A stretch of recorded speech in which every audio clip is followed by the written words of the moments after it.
If you're like most home bakers, you've probably been in this situation. You wake up nice and early, ready for a day of baking, get out your carefully curated sourdough starter, and spend all day mixing, folding, and shaping your dough, and so far, everything's going great. You throw your loaf in the oven and come back 20 minutes later, expecting to find your perfectly risen loaf. You remove the lid, and bam! It's still flat as a pancake. That lack of oven spring is one of the most frustrating things that can happen in sourdough baking, but it's definitely not an uncommon issue, and there's plenty of things you can do to fix it. So today, we're gonna talk about that. Let's get into it. If you're new here, my name is Charlie, and on this channel I show you how to make delicious food using simple ingredients and techniques so that you can become a more confident home cook. So let's talk sourdough. For those of you that don't know, oven spring is basically that initial rise that you see in your bread during the first 10 to 15 minutes of baking as the fermentation speeds up and the gases in the dough start to expand. So it's really important to maximize your rise during that time, because by the time those first few minutes are over, the bread heats up to the point where the yeast can no longer survive, which marks the end of the fermentation process and therefore the end of the rise. So let's get into 5 tips that I've picked up throughout my sourdough baking endeavors that'll help you get a better oven spring on your loaves. Keep in mind, these steps aren't necessarily listed in order of importance. In fact, they're all necessary steps in getting a great oven spring, so make sure to watch the entire video so you get all the info that you need. So let's get into it. So tip number 1 is to make sure that your starter is nice and strong and that you add it to the dough at the proper time. It seems pretty obvious, but to get a bread that rises sufficiently, you'll first need a starter that rises sufficiently. If you're struggling with your starter, I've got a video about that too, which I'll link in the description below. But basically, your starter should rise and fall within a 12 to 24 hour period, and at its maximum rise, it should be about doubled in size. If your starter is just weakly bubbling and not really rising much, then it's probably not strong enough and you'll end up with a weak rise to your bread.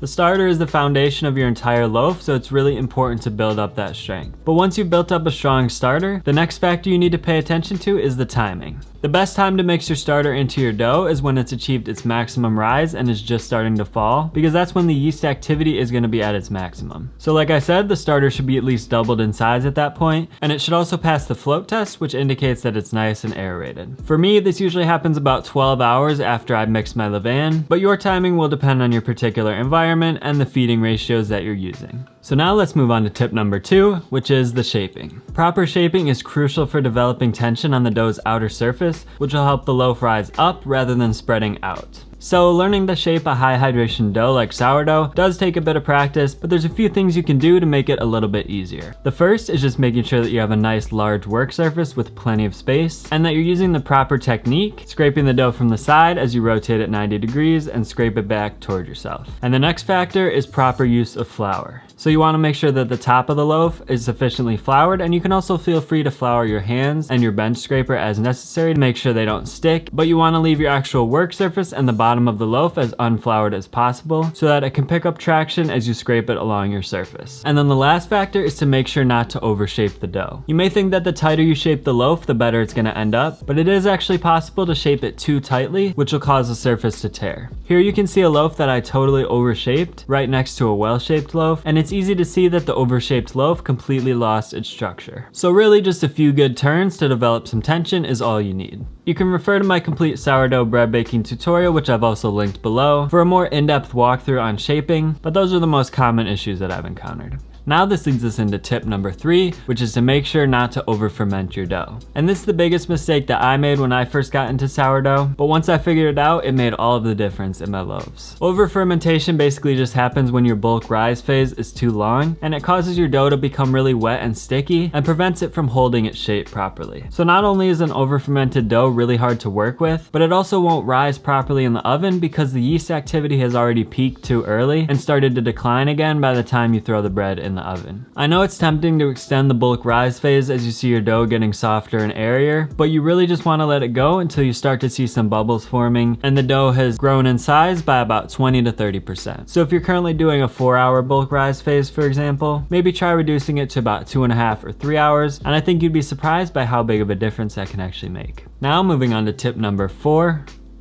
which is to score your loaves properly. A good score will allow the steam and other gases to escape through the top of the loaf, which will lead to a nice clean rise, and it'll also give your loaf a good ear, which is that little flap of dough that springs up as it bakes and gets nice and charred. If you don't score the loaf, the gases will just try to escape wherever they can, causing your loaf to burst in unexpected places, and sometimes causing big air bubbles to form inside of the loaf. So it's definitely not a step that you want to skip. Really, the main two things to consider when scoring are 1, to score the loaf deep enough, so I'd recommend about 1/2 inch to 1 inch deep, and then 2, to score at a slight angle rather than directly perpendicular to the loaf, and you want to score in one smooth, swift motion. So having a sharp razor definitely helps with this. As you get more advanced, you could try out some fancier scoring patterns, but really one single slash right down the middle will make all of the difference in allowing the gases to escape properly, leading to a better oven spring. Now finally, tip number 5 for achieving a perfect oven spring is to create steam in your oven during the first few minutes of baking. This steam helps the crust to remain soft for longer,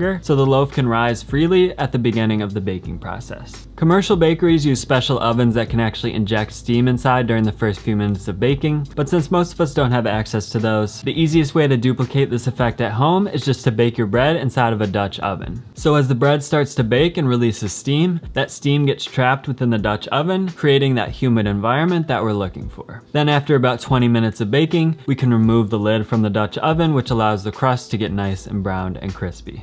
I'd recommend this Dutch oven combo cooker, which is pretty inexpensive, and the low sides make it easy to just drop the loaf in, score it, toss the lid on, and throw it in your oven. But if you don't have a Dutch oven, you could also just toss a baking tray filled with water onto the bottom rack of your oven, and then add some damp towels or lava rocks to slow the release of steam. Then after about 20 minutes, you can remove that tray from your oven to allow the crust to get nice and browned. So both methods work, but in my experience, the Dutch oven method does work quite a bit better, and it's a lot easier too.